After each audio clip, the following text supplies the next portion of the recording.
uvaženi gosti, vaša ekscelencija, velika mi je čast da u ime Ustanove kulture Stari grad otvorim dane splitske kulture u Beogradu. Hvala.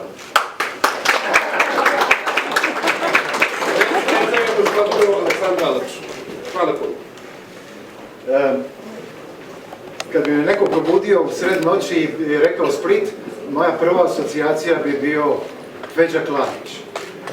Možda Hajduk.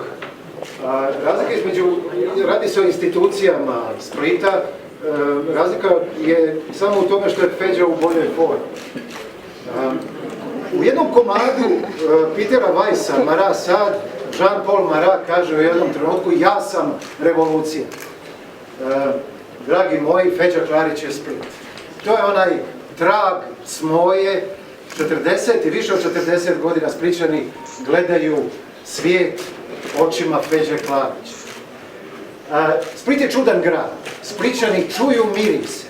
I zato gledajući ovu izložbu Feđinu, čućete mirise Mediterana i jednog od najljepših gradova na svijetu. Izuzetno mi je zadovoljstvo što vas mogu pozdraviti u ime predsjednice Hrvatskog kulturnog centra Ljilje Crnić i svoje ime i najavljujem njegovu ekscelenciju, veleposlanika Republike Hrvatske u Srbiji, gospodina Gordana Bakutu.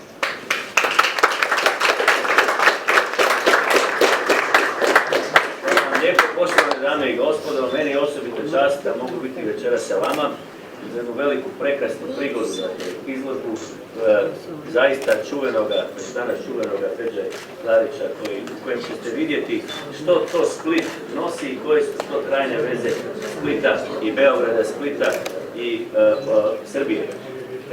Meni je to osobito drago jer smo ovaj tjedan i proslavili Dan državnosti Republike Hrvatske, a osobito mi je drago između toga što se vidi da je veliki trud organizatora. Ja se posebno zahvaljujem ovdje i općini Stari grad i kulturnom centru i Parobrodu ovdje, dakle našim domaćinima, ali i Hrvatskom kulturnom centru, da zaista ulažu veliki trud u izgradnju veza između Hrvatske i Srbije u ovom trenutku. Dakle, zaista impresivno vidjeti da imamo ovakvu prekrasnu izložbu u čast Dana Splita.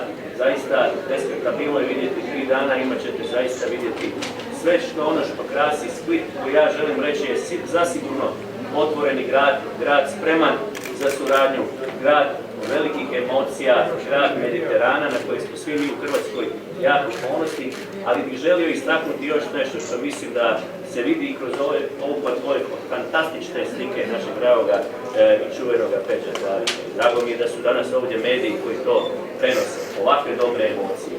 Lijepo je, čuli smo danas od gospodina Alača, prisjetiti se zaista Smoje i vidjeti koje su to trajne veze Splićana koji su oblikovali u dobrom dijelu također i ovaj grad i ovu sredinu. Zato mi je jako drago da se možemo prisjetiti svih divnih ljudi u prošlosti koji su ovdje dolazili, svih spona koji smo imali, jer sam ja, očito ponovno reći, uvjeren da je Split otvoreni grad i da je pravo vrijeme upravo u ovome tjednu i pred ljetnu sezonu da vas sve pozovemo u Split, da dođete u Dalmaciju, da dođete u Hrvatsku i da uživate u jednom stvarno, bih mogao reći, prijateljstvu. Još jednom, velika hvala.